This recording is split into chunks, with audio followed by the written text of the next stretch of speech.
Amor de perdição. Memórias de uma família, de Camilo Castelo Branco. Narrado por Sónia Pedro. Capítulo 4. O coração de Teresa estava mentindo. Vão lá pedir sinceridade ao coração.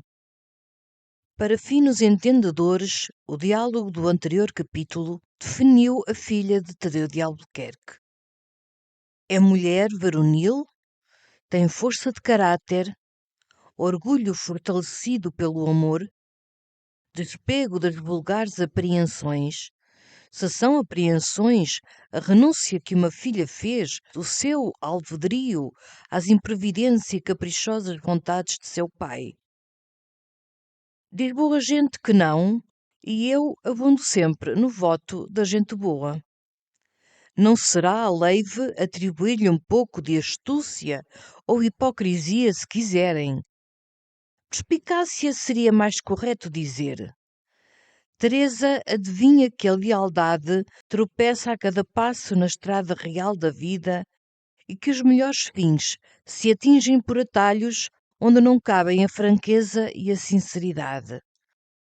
Estes ardis são raros na idade inexperta de Teresa, mas a mulher do romance quase nunca é trivial, e esta, de que rezam os meus apontamentos, era distintíssima. A mim me basta, para crer em sua distinção, a celebridade que ela veio a ganhar à conta da desgraça. Da carta que ela escreveu a Simão Botelho, contando as cenas descritas, a crítica deduz que a menina de Viseu contemporizava com o pai, pondo a mira no futuro, sem passar pelo dissabor do convento, nem romper com o velho em manifesta desobediência. Na narrativa que fez ao académico, omitiu ela as ameaças do primo Baltazar, cláusula que, a ser transmitida, arrebataria de Coimbra um moço em quem sobejavam brios e bravura para mantê-los. Mas não é esta ainda a carta que surpreendeu Simão Botelho. Parecia bonançoso o céu de Teresa. Seu pai não falava em claustro nem em casamento. Baltazar Coutinho voltara ao seu solar de Castro Daire. A tranquila menina dava semanalmente estas boas novas a Simão, que, aliando às venturas do coração as riquezas do espírito, estudava incessantemente e desvelava às noites, arquitetando o seu edifício de futura glória. Ao romper da alva de um domingo de junho de 1803, foi Teresa chamada para ir com seu pai à primeira missa da igreja paroquial. Vestiu-se a menina, assustada, e encontrou o velho na antecâmara a recebê-la com muito agrado, perguntando-lhe se ela se erguia de bons humores para dar ao autor de seus dias um resto de velhice feliz. O silêncio de Teresa era interrogador. Vais hoje dar mão de esposa a teu primo Baltazar, minha filha. É preciso que te deixes cegamente levar pela mão do teu pai. Logo que deres este passo difícil, conhecerás que a tua felicidade é daquelas que precisam ser impostas pela violência. Mas repara, minha querida filha, que a violência de um pai é sempre amor. Amor tem sido a minha condescendência e brandura para contigo. Outro teria subjugado a tua desobediência com maus tratos, com os rigores do convento e talvez com o desfalque do teu grande património. Eu, não. Esperei que o tempo te aclarasse o juízo e felicito-me de te julgar desassombrada do diabólico prestígio do maldito que te acordou o teu inocente coração. Não te consultei outra vez sobre este casamento, por temer que a reflexão fizesse mal ao zelo de boa filha com que tu vais abraçar teu pai e agradecer-lhe a prudência com que ele te respeitou o teu gênio, falando sempre a hora de te encontrar digna do seu amor. Teresa não desfitou os olhos do pai, mas tão abstraída estava que escassamente lhe ouviu as primeiras palavras e nada das últimas. Não me respondes, Teresa? Tornou Tadeu, tomando-lhe cariciosamente as mãos. Que é de eu responder-lhe, meu pai? Balbuciou ela. Dás-me o que te peço? Enches-me de contentamento os poucos dias que me restam? E será o pai feliz com o meu sacrifício? Não digas sacrifício, Teresa. Amanhã, a estas horas, verás que transfiguração se fez na tua alma. O primo é um composto de todas as virtudes. Nem a qualidade de ser um gentil moço lhe falta, como se a riqueza, a ciência e as virtudes não bastassem a formar um marido excelente. E ele quer-me depois de eu me ter negado? Disse ela com amargura irónica. Se ele está apaixonado, filha, e tem bastante confiança em si para crer que tu has de amá-lo muito. E não será mais certo odiá-lo eu sempre? Eu agora mesmo o abomino como nunca pensei que se pudesse abominar. Meu pai, continuou ela chorando com as mãos erguidas, mate-me, mas não me force a casar com meu primo. É escusada a violência porque eu não caso. Tadeu mudou de aspecto e disse irado. Hás de casar. Quero que cases. Quero. Quando não, serás amaldiçoada para sempre, Teresa. Morrerás num convento. Esta casa irá para teu primo. Nenhum infame há daqui pôr um pé nas alcatifas de meus avós. Se és uma alma vil, não me pertences. Não és minha filha. Não podes herdar apelidos honrosos que foram pela primeira vez insultados pelo pai desse miserável que tu amas. Maldita sejas! Entra nesse quarto e espera que daí te arranquem para outro onde não verás um raio de sol. Teresa ergueu-se sem lágrimas e entrou serenamente no seu quarto. Tadeu de Albuquerque foi encontrar seu sobrinho e disse-lhe: Não te posso dar a minha filha, porque já não tenho filha.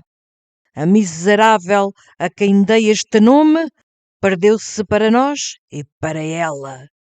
Baltazar, que a juízo de seu tio era um composto de excelências, tinha apenas uma quebra: a absoluta carência de brios.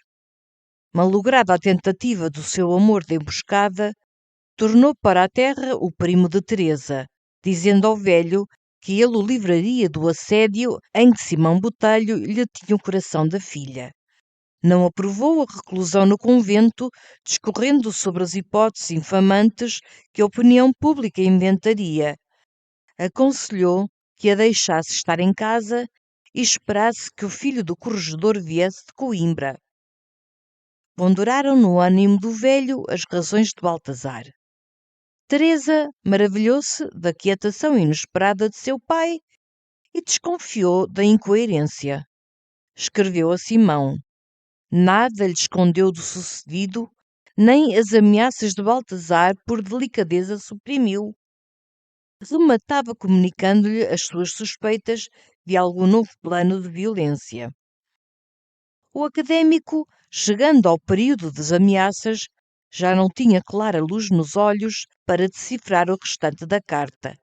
Tremia sesões e as artérias frontais arfavam-lhe entumecidas. Não era sobressalto do coração apaixonado, era a índole arrogante que lhe escaldava o sangue.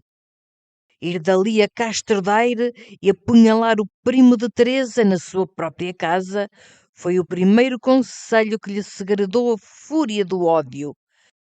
Neste propósito saiu, alugou cavalo e recolheu a vestir-se de jornada. Já preparado, A cada minuto de espera assomava-se em frenesis. O cavalo demorou-se meia hora, e o seu bom anjo, neste espaço, vestido com as galas com que ele vestia na imaginação de Teresa, deu-lhe rebates de saudade daqueles tempos e ainda das horas daquele mesmo dia em que cismava na felicidade que o amor lhe prometia se ele a procurasse no caminho do trabalho e da honra. Contemplou os seus livros com tanto afeto, como se em cada um estivesse uma página da história do seu coração. Nenhuma daquelas páginas tinha lido sem que a imagem de Teresa lhe aparecesse a fortalecê-lo para vencer os tédios da continuada aplicação e os ímpetos do natural inquieto e ansioso de emoções desusadas. E há de tudo acabar assim? Pensava ele, com a face entre as mãos encostada à sua banca de estudo. Ainda há pouco eu era tão feliz. Feliz, repetiu ele, erguendo-se de golpe. Quem pode ser feliz com a desonra de uma ameaça impune? Mas eu perco-a, nunca mais eu hei de vê-la. Fugirei como um assassino e meu pai será o meu primeiro inimigo, e ela mesma há de horrorizar-se da minha vingança.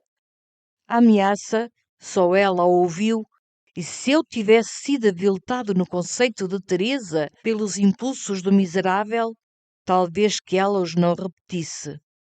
Simão Botelho releu a carta 2 vezes, e à terceira leitura achou menos afrontosas as bravatas do fidalgo cioso. As linhas finais desmentiam formalmente a suspeita do aviltamento com que o seu orgulho o atormentava. Eram expressões ternas, súplicas ao seu amor como recompensa dos passados e futuros desgostosos, visões encantadoras do futuro, novos juramentos de constância e sentidas frases de saudade. Quando o arrieiro bateu à porta, Simão Botelho já não pensava em matar o homem de Castro Daire, mas resolvera ir a Viseu, entrar de noite, esconder-se e ver Teresa. Faltava-lhe, porém, casa de confiança onde se ocultasse. Nas estalagens estaria logo descoberto. Perguntou ao arrieiro se conhecia alguma casa em Viseu onde ele pudesse estar escondido uma noite ou duas, sem receio de ser denunciado.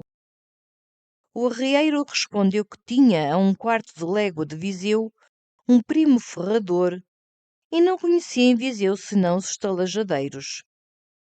Simão achou aproveitável o parentesco do homem e logo daí o presenteou com uma jaqueta de peles e uma faixa de seda escarlate à conta de maiores valores prometidos se ele o bem servisse numa empresa amorosa. No dia seguinte, chegou o académico à casa do ferrador. O arrieiro deu conta ao seu parente do que tinha tratado com o estudante. Foi Simão Botelho cautelosamente hospedado e o arrieiro abalou no mesmo ponto para Viseu, com uma carta destinada a uma mendiga que morava no mais impraticável beco da terra. A mendiga informou-se miudamente da pessoa que enviava a carta e saiu, mandando esperar o caminheiro. Pouco depois voltou ela com a resposta e o arrieiro partiu a galope. Era a resposta um grito de alegria. Teresa não refletiu, respondendo a Simão, que naquela noite se festejavam os seus anos e se reuniam em casa os parentes. Disse-lhe que às 11 horas em ponto ela iria ao quintal e lhe abriria a porta. Não esperava tanto o académico. O que ele pedia era falar-lhe da rua para a janela do seu quarto. E receava impossível este prazer que ele avaliava ao máximo. Apertar-lhe a mão, sentir-lhe o hálito, abraçá-la, talvez, cometer a ousadia de um beijo. Estas esperanças, tão além de suas modestas e honestas ambições, igualmente o enleavam e assustavam. Enlevo e susto em corações que se estreiam na comédia humana são sentimentos congeniais. À hora da partida, Simão tremia e a si mesmo pedia contas da timidez, sem saber que os encantos da vida, os mais angélicos momentos da alma, são esses lances de misterioso alvoroço que aos mais serôdios do coração sucedem em todas as sazões da vida e a todos os homens, uma vez ao menos. Às 11 horas em ponto, estava Simão encostado à porta do quintal e a distância convencionada, o arrieiro com o cavalo à rédea. A toada da música que vinha das salas remotas alvoroçava-o, porque a festa em casa de Tadeu de Albuquerque o surpreendera. No longo termo de 3 anos, nunca ele ouvira música naquela casa. Se ele soubesse o dia natalício de Teresa, espantara-se menos da estranha alegria daquelas salas sempre fechadas, como em dias de mortório. Simão imaginou desvairadamente as quimeras que voejam, ora negras, ora translúcidas, em redor da fantasia apaixonada. Não há baliza racional para as belas, nem para as honrosas ilusões, quando o amor as inventa. Simão Botelho, com o ouvido colado à fechadura, ouvia apenas o som das flautas e as pancadas do coração sobressaltado.